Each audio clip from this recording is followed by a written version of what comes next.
ફરી એક વખત લોકાયુક્તના મુદ્દે રાજકારણ ગરમાઈ રહ્યું છે. સરકારનો આક્ષેપ છે કે વિપક્ષ વિલંબ કરી રહ્યો છે, ત્યારે વિપક્ષના નેતા તરીકે આપનું શું કહેવું? મારી એક તો ખુલ્લી ચેલેન્જ છે કે મુખ્યમંત્રી શ્રી મંચ નક્કી કરે, પ્રજાનો જે જાહેર ચોક નક્કી કરે એ મંચ અથવા તો સંયુક્ત પ્રેસ કોન્ફરન્સ બોલાવે. હું મારા ડોક્યુમેન્ટ્સ કાયદા સાથે હાજર રહીશ. લોકાયુક્તની નિમણૂકમાં મુખ્યમંત્રીનો કોઈ જ રોલ નથી. ગેરકાયદેસર રીતે નક્કી થયેલું ગુજરાતના હાઈકોર્ટના ચીફ જસ્ટિસ સાહેબે મોકલેલું નામ ગવર્નર સાહેબે નક્કી કર્યા પછી એ નામ રોકીને બેઠા છે. જો તમે ભ્રષ્ટાચાર વિહીન વહીવટ કરો છો તો લોકાયુક્તથી કેમ ફફડો છો ભાઈ?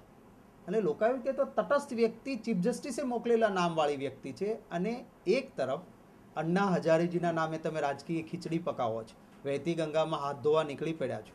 તો મારો એ સવાલ છે કે અણ્ણા હજારેજી અહીં જે રિટાયર્ડ ચીફ જસ્ટિસને ઘેર રોકાયા હતા એ જસ્ટિસ આર.એ. મહેતાનું નામ ગુજરાતના મુખ્ય ન્યાયાધીશે મોકલ્યું છે.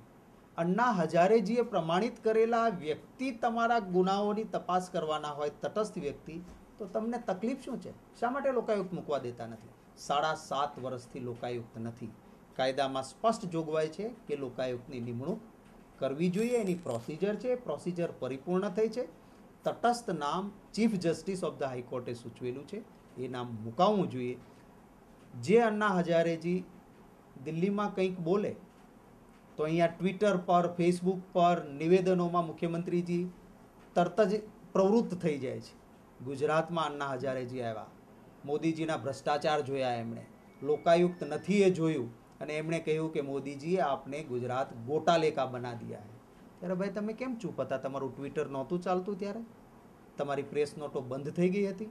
ને મારી ખુલ્લી ચેલેન્જ એ પણ છે કે ગુજરાતમાં જો તટસ્થ તપાસ થાય તો યદુરપ્પા કરતાં વધારે ભ્રષ્ટાચાર ગુજરાતના મુખ્યમંત્રીશ્રીએ કર્યો છે એ બહાર આવે એમ છે. અને એટલે જ લોકાયુક્તને મૂકવા દેતા નથી.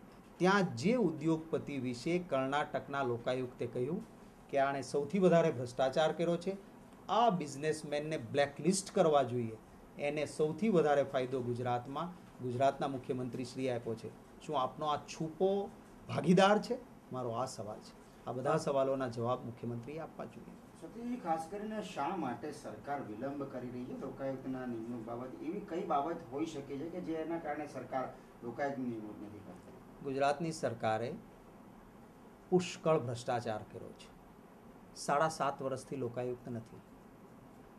એમણે નક્કી કર્યું છે કે લોકાયુક્ત વિલંબ થાય તો લોકાયુક્ત ગુજરાતના કાયદામાં એવી જોગવાઈ છે કે 5 વર્ષના જ જૂના કેસો હોય એની ફરિયાદ લોકાયુક્ત પાસે થાય. 7.5 વર્ષથી લોકાયુક્ત નથી એટલે પહેલાં 2.5 વર્ષના મુખ્યમંત્રીશ્રીએ જે ભ્રષ્ટાચાર કર્યા છે એ તો હવે આજે લોકાયુક્ત આવે તો એ પણ તપાસી શકે નહીં. જો મુખ્યમંત્રીશ્રીએ કાલે પ્રેસ નોટ આપીને એવું કહ્યું કે હો જાણે કોઈ મોટું કમિશન મૂકી દીધું, મારી સામે ભ્રષ્ટાચારના આક્ષેપ હોય એની તપાસ કરવા માટે હું કમિશન બેસાડું, નામે હું નક્કી કરું કે ભાઈ આ ભાઈ મારા તપાસ છે અને એને રિપોર્ટ શું કરવાનો? મને રિપોર્ટ કરવાનો. નાટક છે માત્ર. લોકાયુક્ત હોવા જોઈએ અને લોકાયુક્તના કાર્યક્ષેત્રમાં અડચણો ઊભી કરવા માટે કમિશન અને વિલંબ આ બંને પ્રક્રિયા ગુજરાતના મુખ્યમંત્રીશ્રી કરી રહ્યા છે. કારણ કે એમણે કરોડોથી ઓછું કંઈ ખાધું નથી અને એ ખવાયેલું બહાર ના આવે એના માટેની એમની આ પ્રક્રિયા છે.